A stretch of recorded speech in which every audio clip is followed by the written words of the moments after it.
Welcome back to Team Harrow for part 2 of our series with Jon Almeida.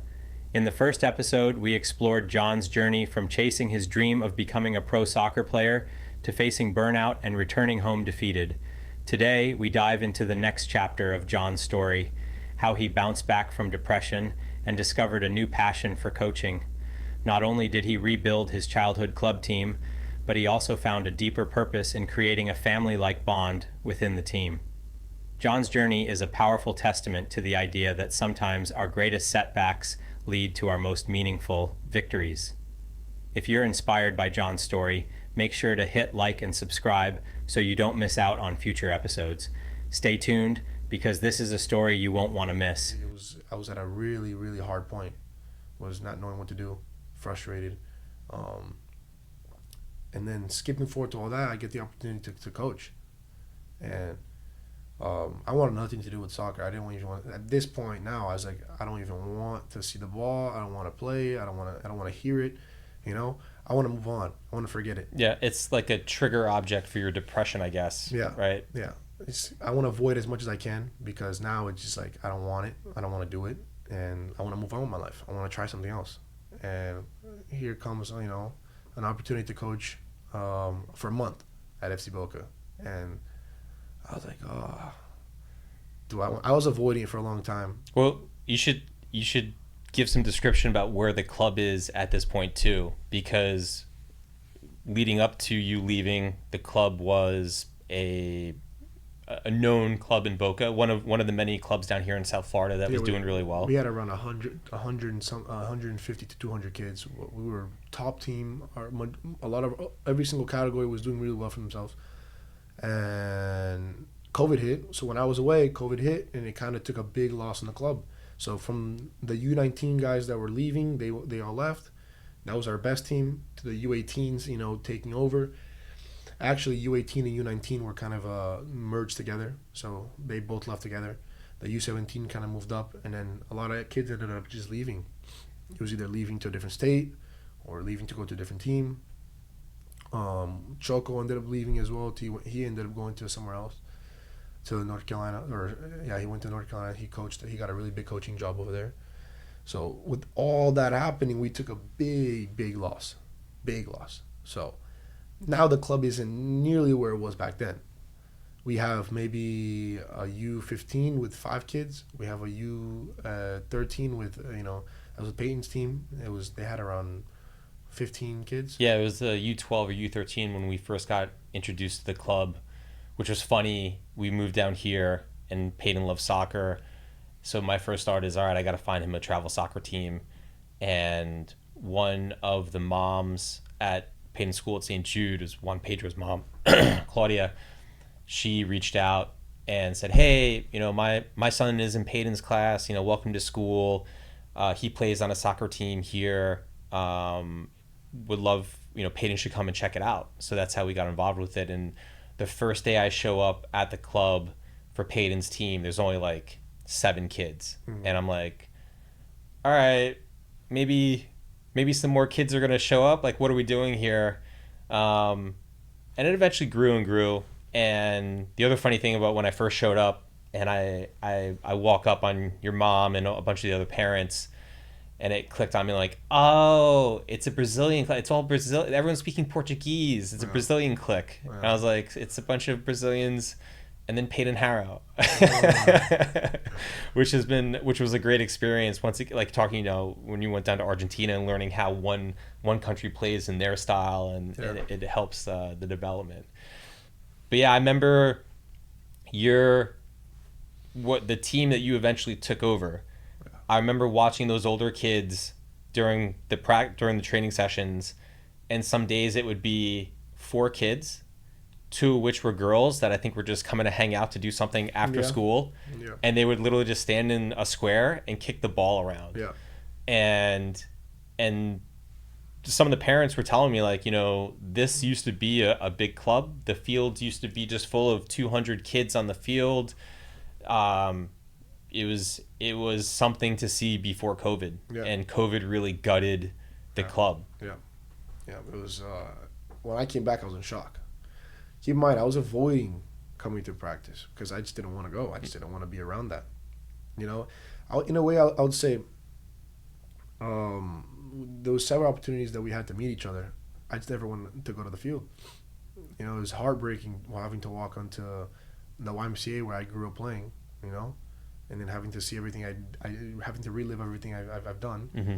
That was heartbreaking for me. So that's why I was avoiding coming to the Y. I was avoiding coming to practice. So it came to a point where I was like, you know what? I have to go. I have to do it. And I went to coach for a month because one of the coaches was going on a trip.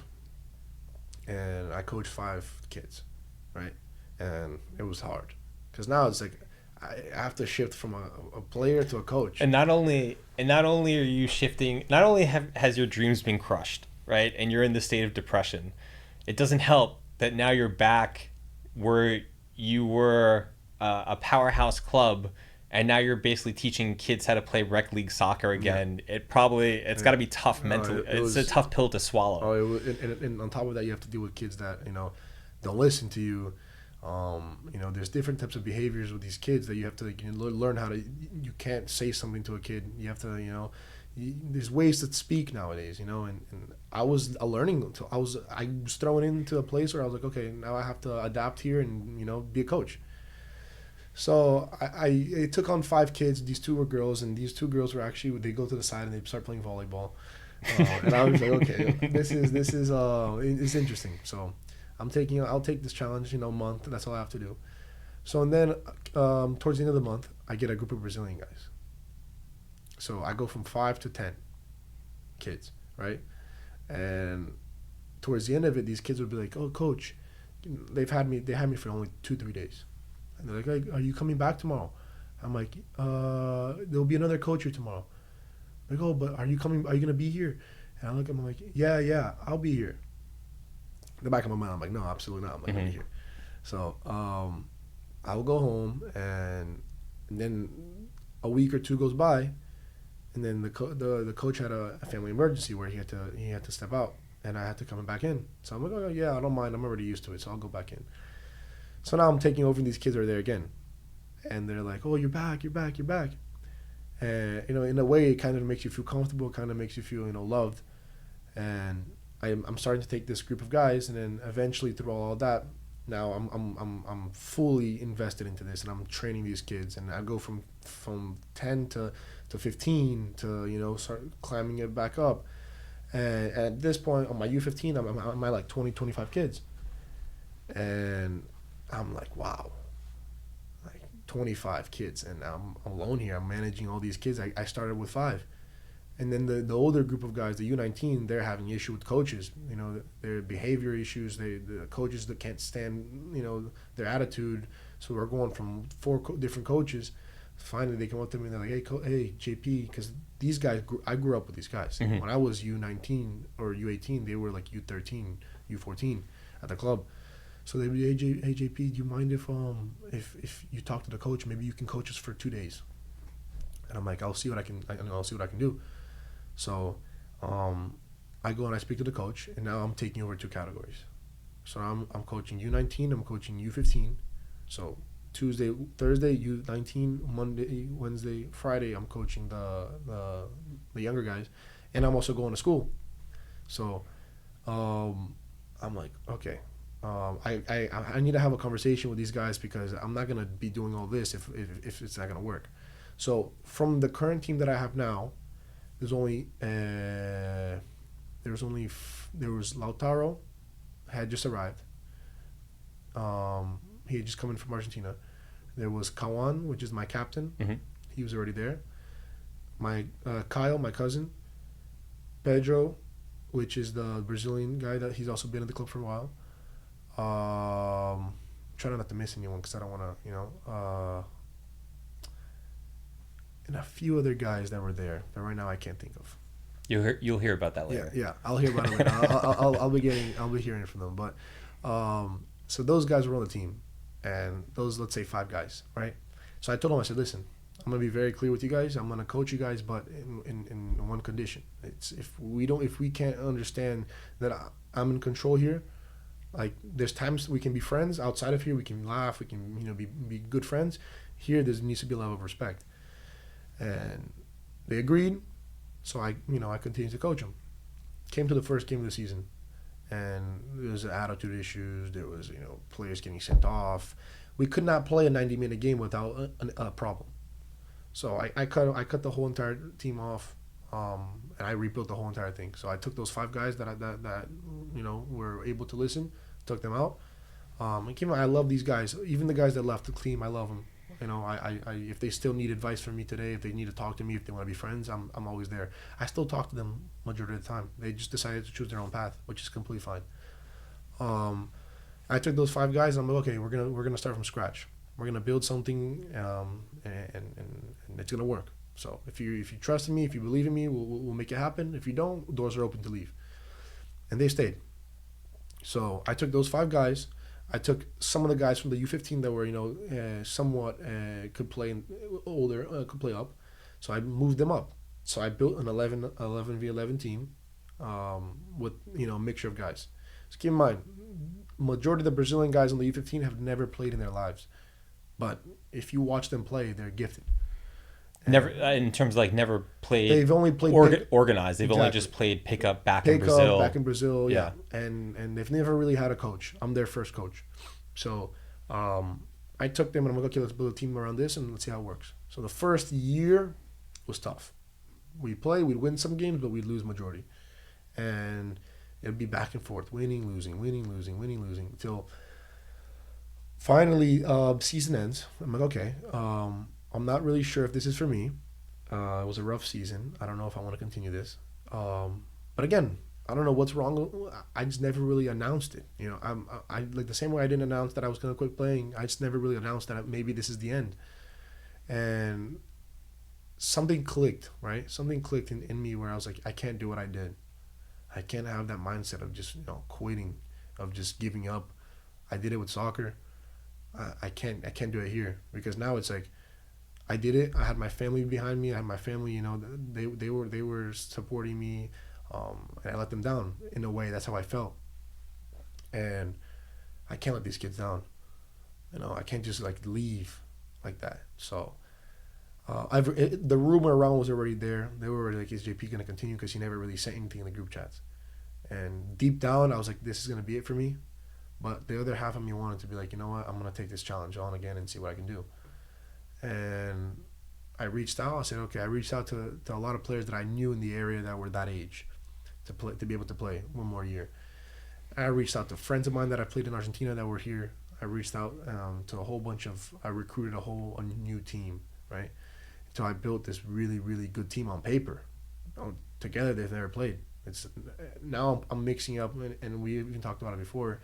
I told you this in the field where I like to mix the different types of groups with South American Hispanics with the Brazilian crowd, which is really, really hard to do because it's a different culture, and these guys are going to be arguing with these guys. So it's really hard, nearly impossible to do. Right? It's okay if you do it with, let's say you have a roster of 18 guys and one of them is Brazilian, that's fine. But now imagine knowing with half of your guys are Brazilian, half of them are from Argentina, Venezuela, Colombia. Yeah. Very hard. Language differences, cultural differences, yep. The style of play. Different. Yeah. Brazilians are more, more showy. More showy. These guys are more serious. They're coming in to, get the job done. But if you can mix that together, it's the most beautiful thing. And I was able to do it. I was able to, make them a family. And on paper, like I said, it was a great team. Because I've seen majority of these guys play. I know, how good they really are. So, I had certain pieces of the team that needed to be, built up. And unfortunately, our state cup came to a short term.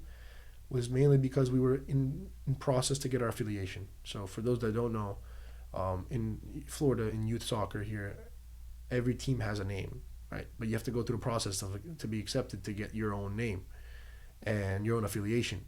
We were under a different affiliation, right? So we were under a whole different team. It was called South Florida FC Boca Predators. And for a long time, we weren't able to compete in our own competitions because of that. So something happened where it was the team that we were under. You know, we couldn't click. We didn't work out between us. And you know, thanks to God and thanks to, you know, a lot of people in FISA, the president Marino really helped us out a lot. He was a big role in helping FC Boca become FC Boca today, what they are today. Yeah. And we got our own affiliation, so now we're officially FC Boca Predators, right? We don't have to rep anyone else's name. We don't have to rep anyone else's logo. Now we're our own team. And we played our first game of the season was in State Cup. The State Cup in South Florida, in America, it's one of the biggest, you know, state tournaments. So every state has their own State Cup, and it's a very big tournament. It's Champions League style, group stage, round of 16, quarterfinal, semifinal, final, and we ended up losing in the round of 16. Right? It was very short for us because the teams didn't click. I'm trying to get a mixture of guys to click, and it just won't click. So it was a short tournament for us, and then we ended up going to play back in the league, back in the tournaments, and then finally it all clicks, and the guys become, you know, they go from getting to know each other to like they've known each other their whole lives. What were some of the things that you did? What were some of the things that you did to kind of to force the two cultures to click? I was very big on not only training, but also part of training is, you guys, let's meet up somewhere else. Let's go to my apartment complex. Let's go watch a movie. Let's go. Sometimes we do FIFA nights where we'll set up 30 consoles and we'll play on the TV, or let's do a barbecue, you know, because I believe that you could create a great team on the field, but if you can create the family, the bond between them, they'll die for you on the field. You know, they'll do everything for you, everything. And I would say that now the relationship I have with them is like, I tell them all the time, I'm like, I'm doing everything I can on the outside. If I have to fight with the association, the referees, the biggest guys in the tournament, I'll do it for you guys. I'll protect you guys. Inside, you guys give me everything you got. And that's how it is every single game. Every single game, it's just, you know, them giving their 150%. And yeah, there is times when not everything is perfect. We do get into that mode where I need to correct them. There's arguments, there's fights, there's a lot of sad moments within. But I would say it's brought me back, you know. So that after State Cup, it came to a period we lost State Cup, and it was a very sad time because, you know, a lot of the guys wanted to play. It was their last year. So us playing every single tournament and us winning every single tournament. So now it's like the sad part came around, and now we the happiness comes back. We're winning everything. We're competing every tournament, finals, winning everything.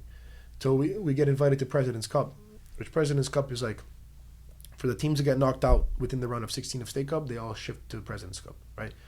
And it was a very long tournament. It's hard because it's like 6 months of a tournament, and you're playing group stage, and then you play one. They always match you with a team in Florida, right? So that you play in neutral ground. You'll play here local, and then the other two games will be against a team in Orlando or wherever it is, right? So now we have to travel. So imagine it's a lot of money being spent having to take these guys for a weekend to, let's say, Orlando or Tampa, play two games, and then come back down, and then now we have to go to Auburndale to play a knockout game. So it was a lot of traveling. We were able to match up against a lot of hard teams, and comes time to play the quarterfinal, we match up against Weston, and very, very strong team. You know, everyone, like you said, Weston's a powerhouse in South Florida. No matter if it's not their MLS next, but they're always going to come out with a strong team.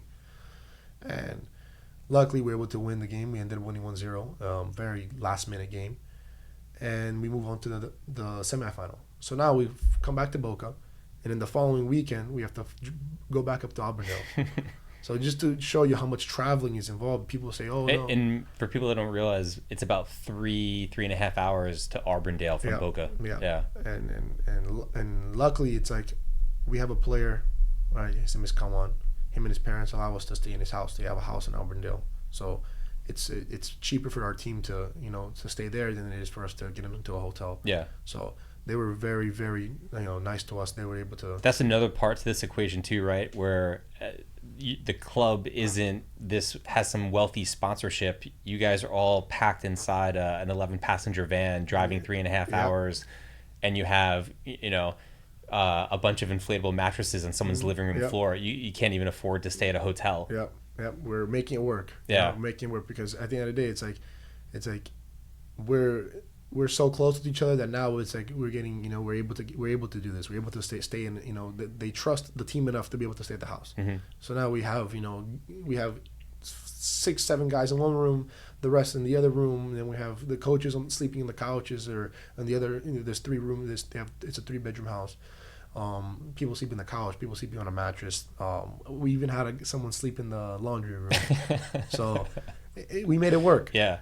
And that's where that was home base for the 6 months of the tournament, because it was consistent traveling up and back and forth, right? So we ended up making it to the semifinal, and we played this team from Orlando. And a week prior, the week that we traveled to Auburndale to play against Weston, we had walked past the field, and I heard the other coach talking. And he had a Spanish accent to him. He had a very strong Spanish accent. So in my mind, I'm like, okay, if this is the team we're playing, it's going to be very possessive, very tiki-taka. Spanish is in From España, Spain. like Spain. Yeah. So, in the short story, we ended up matching against them in the semifinal. And the week in training, I'm preparing these guys for a very possessive tiki-taka style play. Because majority of these guys, majority of these coaches that come from Spain, that's the philosophy they build within the team is, let's play out the back. Mm-hmm. The keeper gets the ball, and it's not no long ball. It's the center backs open up. We're playing out the back, and that's how it is. So, it took us a week to prepare for this, and for a week straight at the YMCA. And for those that don't know the YMCA, it's our home, but at the same time, the field isn't as nice. Yeah, and I'm mentally preparing these guys and also preparing them, in certain different, styles of play, how to avoid this tiki-taka style.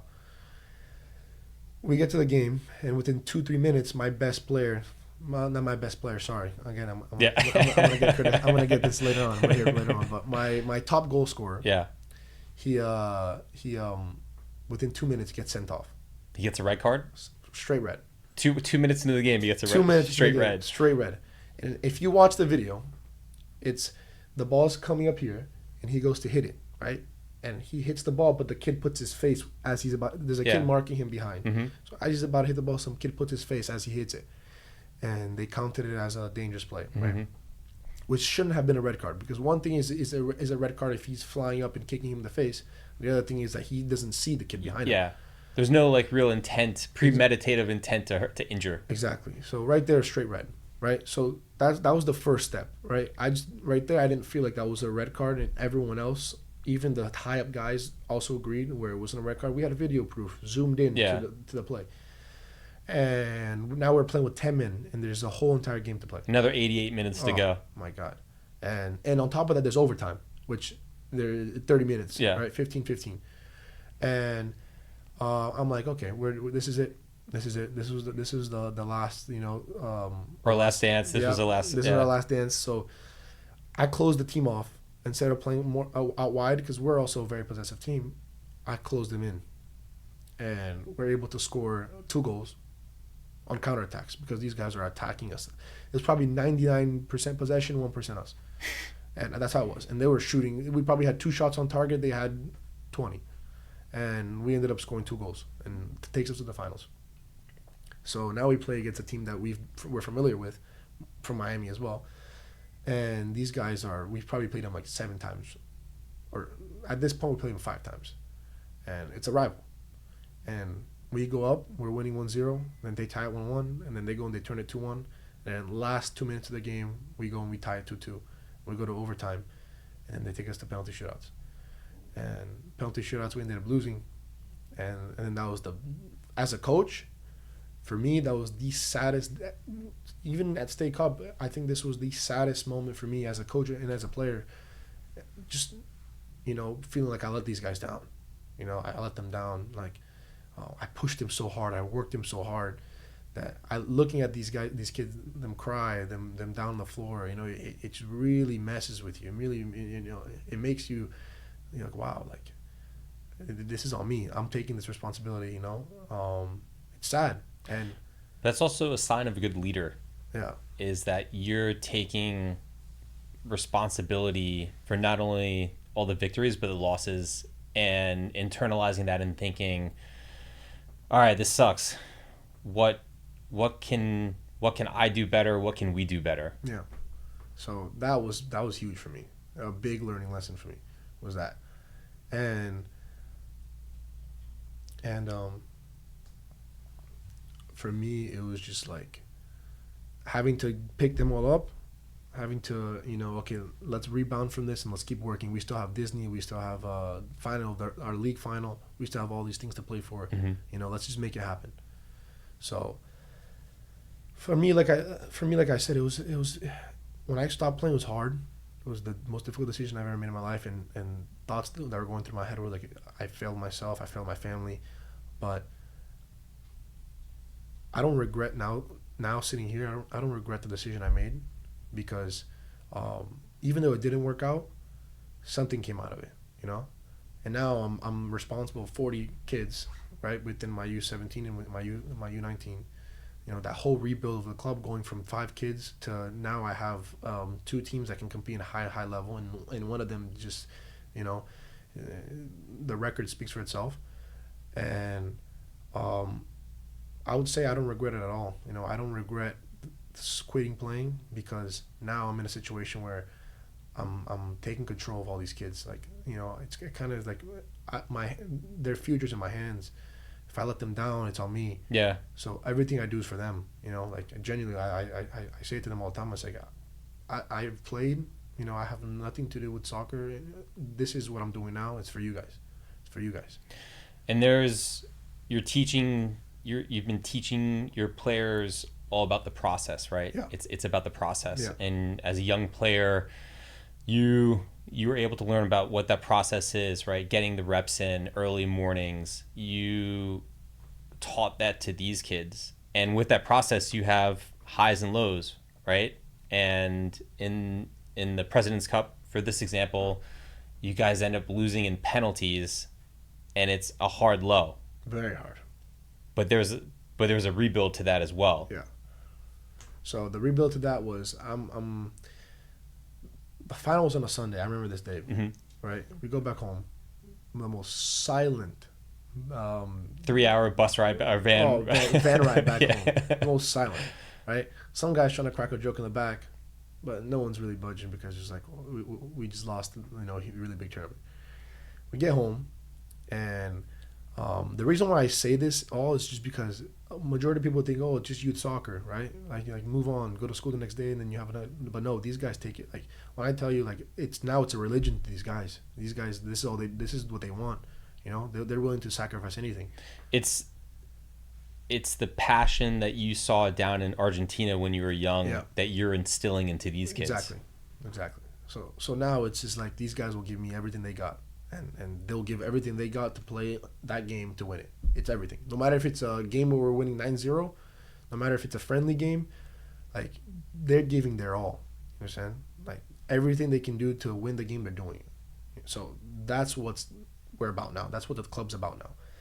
And so on Monday, I get a call, and it's from the president of FISA, and he goes, listen, how would you like to take part in regional in Texas? And I'm like, oh, it would have been great. That was what we wanted to do at that point, right? We wanted to. That was the plan. That was my plan. My plan was to take these guys to Texas. Even if no matter what route it was, I just wanted to take these guys out of the state to play. And he goes, okay, well, I need an answer from you right now. Do you want to play, yes or no? I'm like, if I had the opportunity, I would love to. He goes, just answer yes or no. I'm like, yes. He goes, okay. He goes, welcome to Texas. You guys are playing in Texas. So I was in shock for that Monday was I couldn't do anything that whole day. I couldn't believe it. So I was like, okay, now how am I going to tell these guys?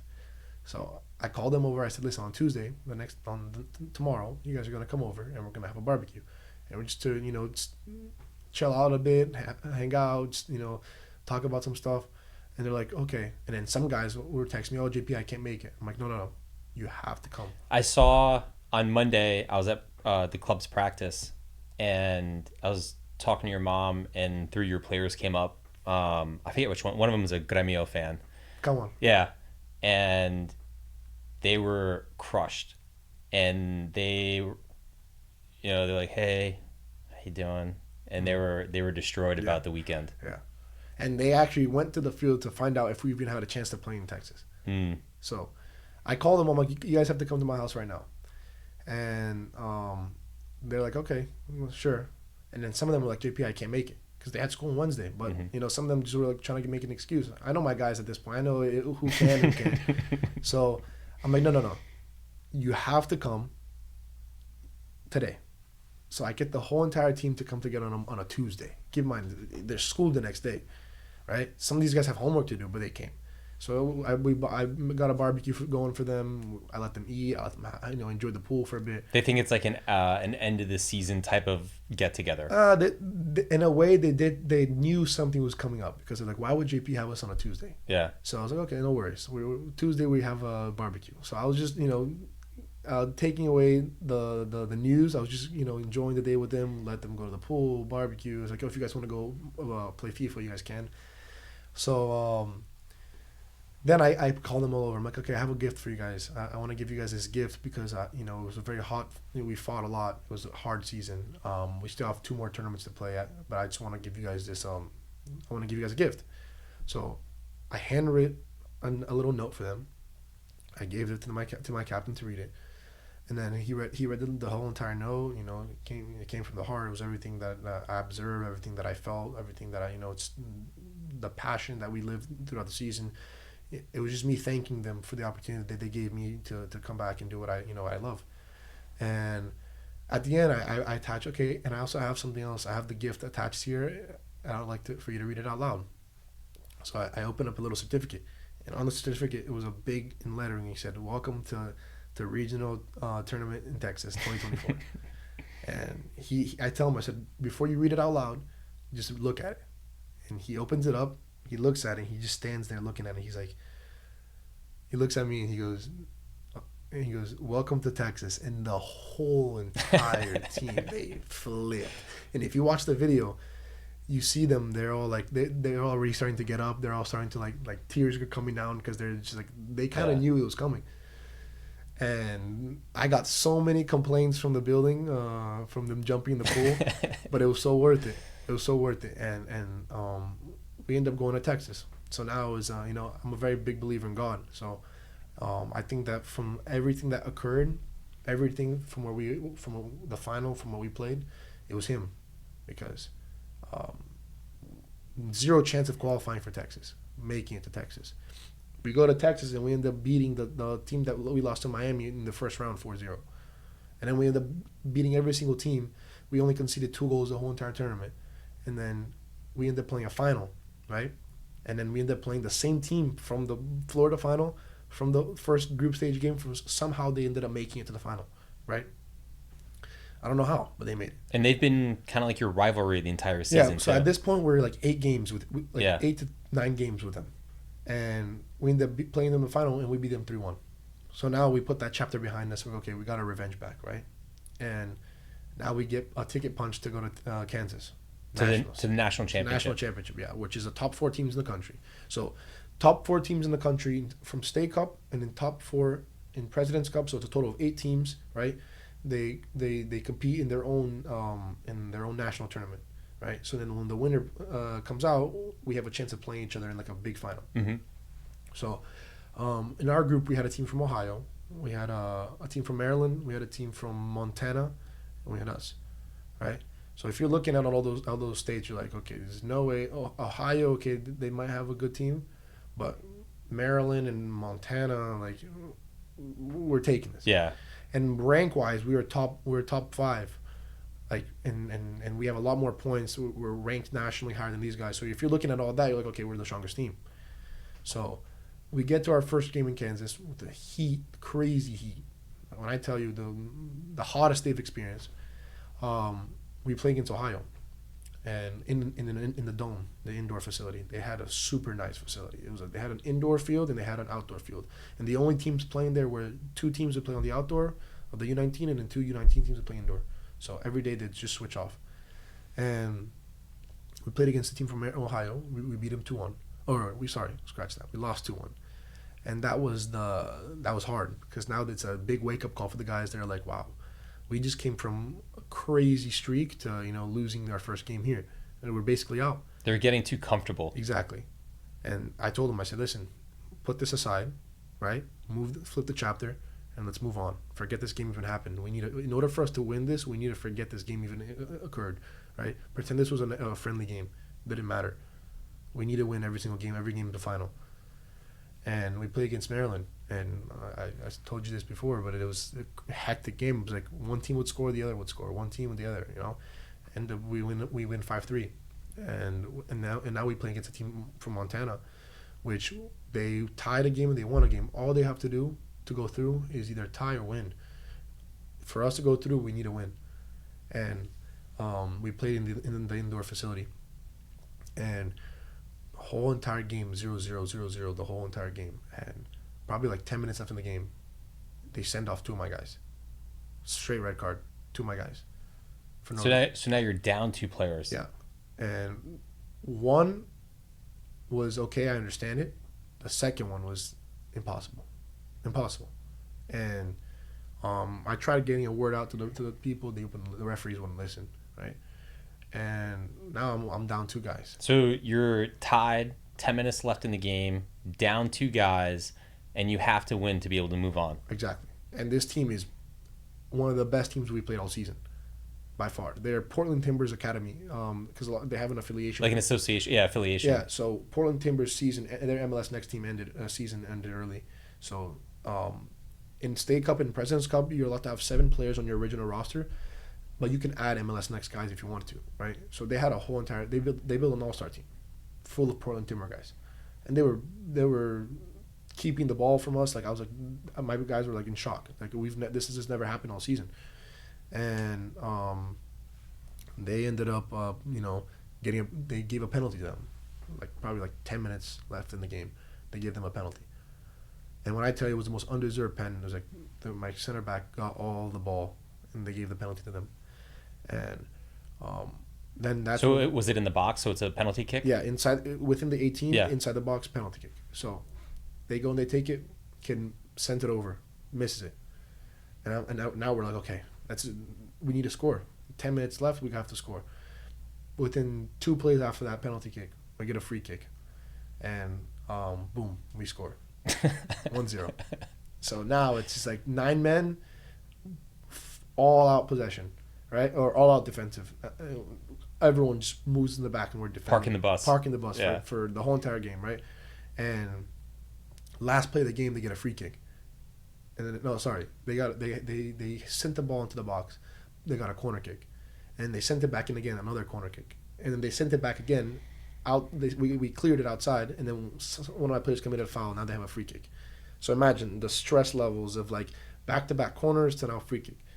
And this kid just sent it in. He just tried shooting it on goal. And my keeper like misread it, I guess. He just didn't think it would go. He thought it was going out. But last minute he realized that it had a chance of going in. So he just taps it over the bar. And that saved us right there. Right there, whistle blows. We end the game. And throughout that whole entire game, it was fights after fights with the referees. I just felt like we weren't being treated properly. Being the only South American team in Kansas, we weren't treated properly. And I made it clear to them that I think that there was a lot involved, and I just think that we were being cheated.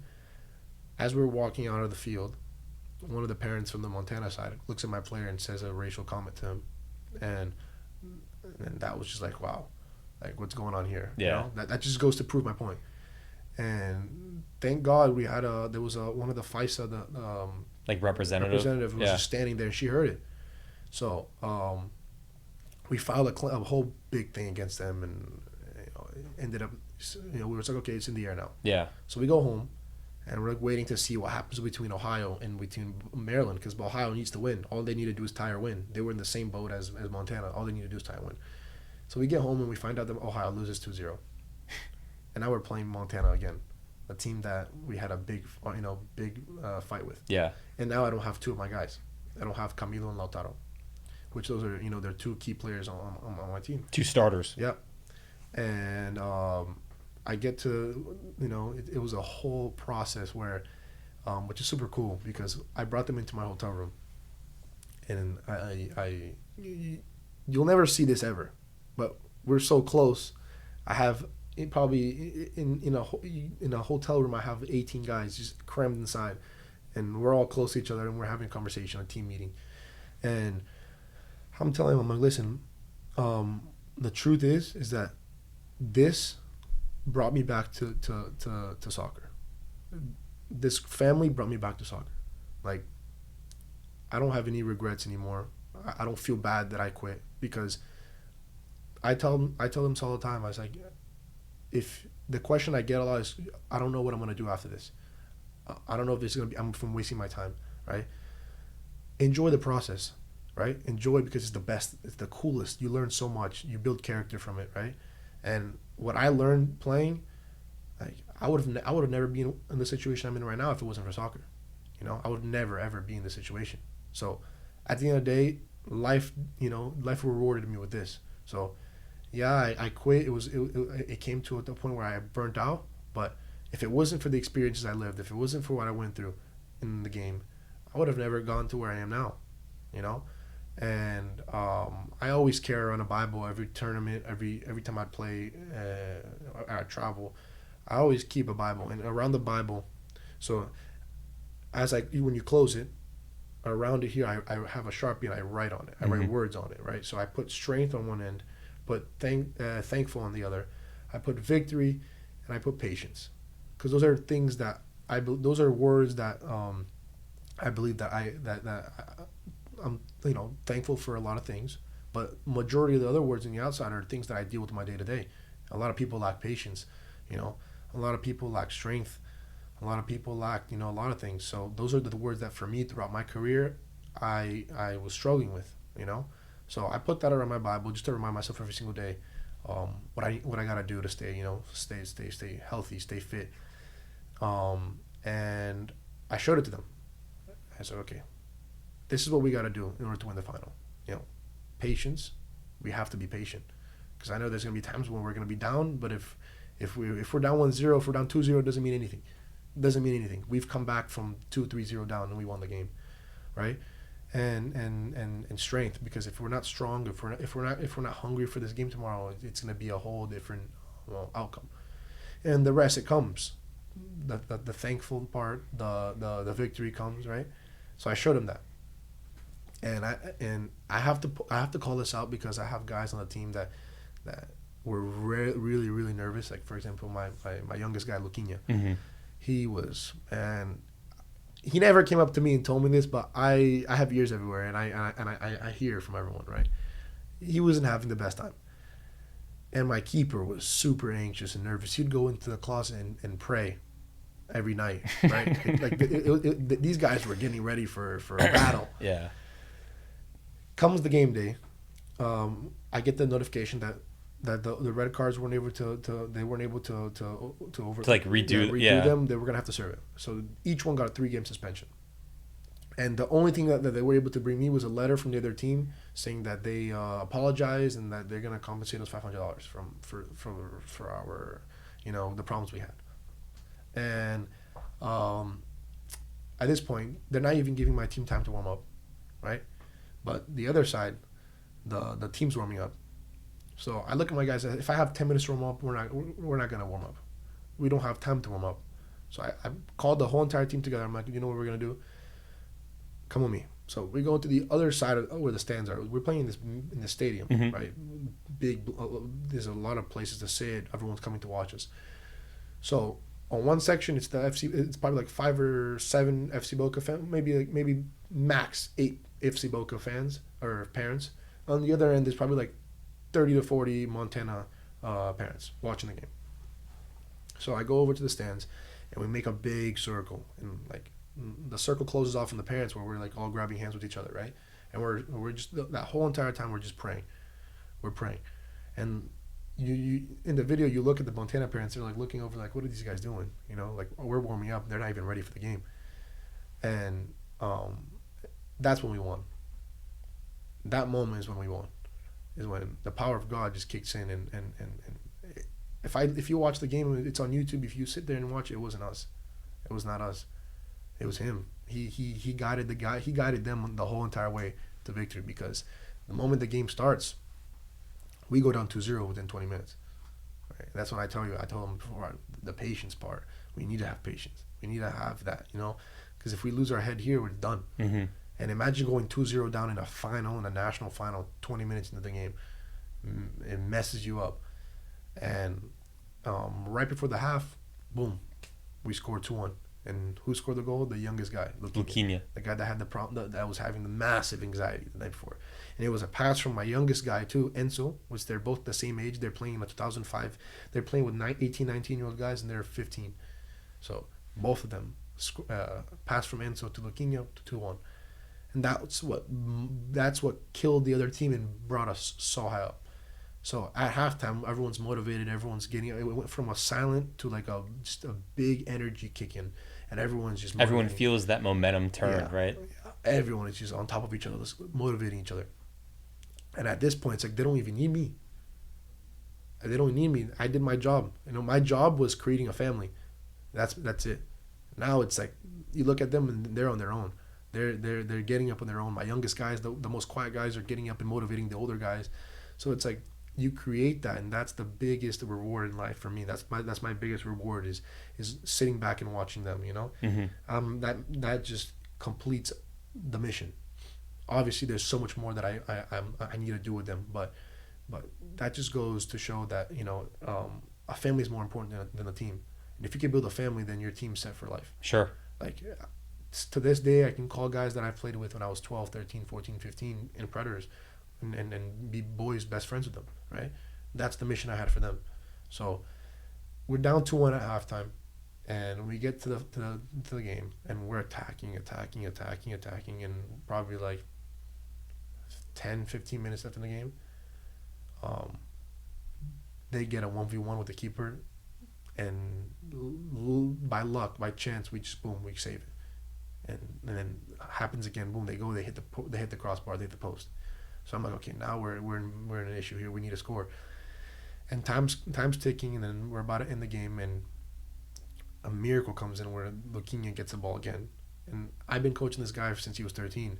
He never shoots, and I tell him, shoot the ball. You shoot the ball, and he makes a movement where he just takes one control, and he just shoots it. Boom, outside the box. And the keeper, in the video of the goal, if you see where I am, I reacted so late to it because I didn't even realize it went in. Boom. Scores it. And I realized that it goes in. I'm just like, no. I couldn't believe it. So now we're tied 2-2, and my youngest guy scored 2 goals. Right? The guy that was having all that anxiety all issues, that issues. Self-doubt. Before, scores the 2 goals. And since it was so hot, we go straight to penalty shootouts. We don't go to overtime. So now I'm in the same dilemma where I was in the States, where we went to penalty shootouts. So I'm like, oh my God, I can't do this. Penalty shootouts for me is, even as a player, was it's so stressful. Just watching it on TV. It's so stressful. In the Olympics this summer, or even like World Cup. It's just watching it is a lot. Tense. Yeah. So, we go up. They're the first to take it, and my keeper saves it, right? And then my top goal scorer, Alexis, goes and he takes his, and he sends it over. And he's been scoring penalties every single game. That's what he does. Sends it over, and then they go and they take theirs. They make it, and then he makes and he celebrates in front of my keeper, and then we go and we take ours. We make ours, and then. They take their third penalty, they miss it. The keeper saves it. And then we take our third, we miss. They saved it. Yeah. So imagine the word tense just keeps multiplying, right? It keeps getting even more hectic, this penalty shootout. So then they go and they take their fourth. Boom, keeper saves it. And I'm like, wow, okay, there's a chance here. And my center back, which he, by the way, I'm gonna say this here, he doesn't take penalties, but the confidence that he had, one of the youngest guys on my team too, he looks at me and goes, I'm taking a penalty. And out of the 10 guys that are on the line, waiting to take it, he steps up and takes the ball and goes, I'm taking it, which I gave him a lot for that, because at the beginning of the season he would have never done it. And from what we've worked to be, he really proved himself, where he grabs that ball and goes, I'm taking it. Shows character in him, and I give him a lot of credit for it. Puts the ball down, makes it. And in my mind, I'm like, if he makes this, we're champions. Boom, makes it. And then they go take theirs, and I'm like, okay, what are the chances here? In my mind, I'm like, what are the chances here that he saves 4 in a row? Yeah. Or he saves 4 penalties in the shootout. What are the chances? Because impossible. And boom, saves it, and we're champions. And then I can't even react. I just collapse on the ground. They're all running up to him, and I'm just like, I say it to this day. It was the best feeling. It was the best one of the best feelings, one of the best moments of my life. I was one of the days where I cried the most. Yeah. Because to me it was a relief. Not only was it for what we've overcome and what we've fought through the whole entire season, but it was more of like a relief of like, wow, like I can take that pressure off my back of when I was playing, of feeling like I failed my family, or feeling like I failed my friends, to like now I was able to build a team from scratch and come all this way, and there's moments where I thought of giving up, where I didn't. I fought through it, and we became national champions. So best day, best feeling in my life.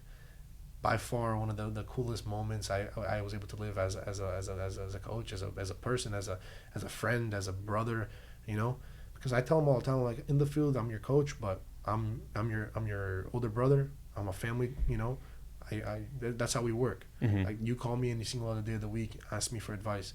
We can talk about other things. There's times when I hop on the phone with my players, and I'm talking to them about school, about life. If we go to a family event, you'll see majority of the times I'm hanging out with them, because it's the family I built. Yeah. You understand? So for me, it was by far the best experience, best moment I was able to live, and I wouldn't trade it for anything. Like, I don't regret whatsoever stopping playing. I don't regret it at all, because I wouldn't be in the situation I'm in today. So I tell them this all the time. I say, if you get to the end of your career and you don't know what you're going to do and you decide to stop playing, take all the experiences you have, because the courage it takes for someone like you, like a young player, like the youngest player on the field, to grab that ball and step up into a penalty shootout, or to walk into a national final and play. Kids your age, the majority of kids your age don't do that. Majority of your kids your age don't have that pressure of playing in a national final. Yeah. And you guys do. And that's a valuable life lesson that you can take later on. 100%. So no matter if these kids don't end up becoming professional athletes, they will become something in life. And the whole entire mission behind all this was for them to end their careers with either a college, a professional contract, or better men. Right? Yeah. So that's the goal. That's what I'm pushing them to be, and I'm super proud. I'm super happy. Motivated. So that was the end of our season. It ended up in a great great ending. Happy ending. No, that's awesome, man. Like I said, having front row seats and watching my son, who was, I guess, 6 years under your team, and watching from afar this like Sandlot, Bad News Bears type of story, to slowly progressing and hearing about, watching the team grow, watching new kids come in that wanted to be there, listening, hearing about victories, hearing about tournament wins, and watching from afar, and then finding out that you guys are now national champions. It was really cool and incredible to see. Yeah, appreciate it. What's next then? Now it's continue to build the club. Continue to build, continue to come back to where we were before, right? The whole entire goal, the whole entire plan is to be able to. The main thing is getting what you have here and taking them to a place where what's good for Ben, right? Mm-hmm. Where can Ben progress? Where can Ben become a better person? Where can he get to that next level? So that's what we have to offer. That's what the club offers. Is we're focused on every single player individually. You know, if you have an issue, if you have a problem, come up and talk. Whereas in a bigger club, there's not a lot of option for that. So, Sure. For me right now is to grow and to help these guys, develop and become better people, better players. So right now we're just in that continue the process of rebuild. Yep. Getting back to where we were before, and now my older guys are defending a national championship, so a national title. So that's the plan for the season, is going after everything and being able to achieve whatever we can and win as much as we can as a team and as a family. Yeah, that's awesome. Yeah. Well, Jon, thanks so much for coming on. Where, I guess, can people find you on social media? And we'll be sure to tag it on the video and stuff. So for the club, it's FC Boca Predators. Okay. And all together, all lowercase. And then my Instagram is just Jon Almeida with 3 E's at the end. Okay. And if any questions for coaching, for even to talk one-on-one, it's just through DM. Just message me, and I'm open for anything. That's awesome. I really appreciate you. Yeah. I appreciate the having me over here. It's the first time for me, so I've only seen this online, but now it gets you, once you start talking, you loosen up. It's a one conversation. With the. I've always felt that telling my story has always been therapeutic. Yeah. And like listening to you talk and tell your story, I know it's got to feel the same way a little bit. And being given the opportunity to retell my story, obviously what I went through, the challenges, it helps a lot. And I know that when people come in here and sit in where you're at now in the hot seat and spend almost 2 hours telling their story, it helped. I know it doesn't just only help people listening, but it helps them in a way too. Yeah. But it's a process, right? Yeah, it is. And I just want to tell this funny story. So I was coming in here yesterday to drop off some items, and on the way in, I ran into somebody. And like, oh, how's the podcast doing? I'm like, yeah, it's good. I mean, it's only been going for like 2 weeks, and I'm about to do my second filming session ever. So it's a process. Yeah. He's like, oh, like, well, how's the following? I'm like, I think I got like 40 followers on YouTube. And he's like, don't worry, man, like you'll grow. And I was like, oh, dude, no, I'm not worried about that. I was like, I'm happy. I was like, 2 weeks and I have 40 followers. I was like, that's amazing. Yeah. I was like, it's a process. I would never think that I do one podcast episode and then I have a huge following. That would be some like a disillusion. I was like, I know it's a process. If I'm here in a year and I still only have 40 followers, then all right, something I need to retune something. It's not working, but it's an everyday grind, right? And every day, and I was thinking about it too.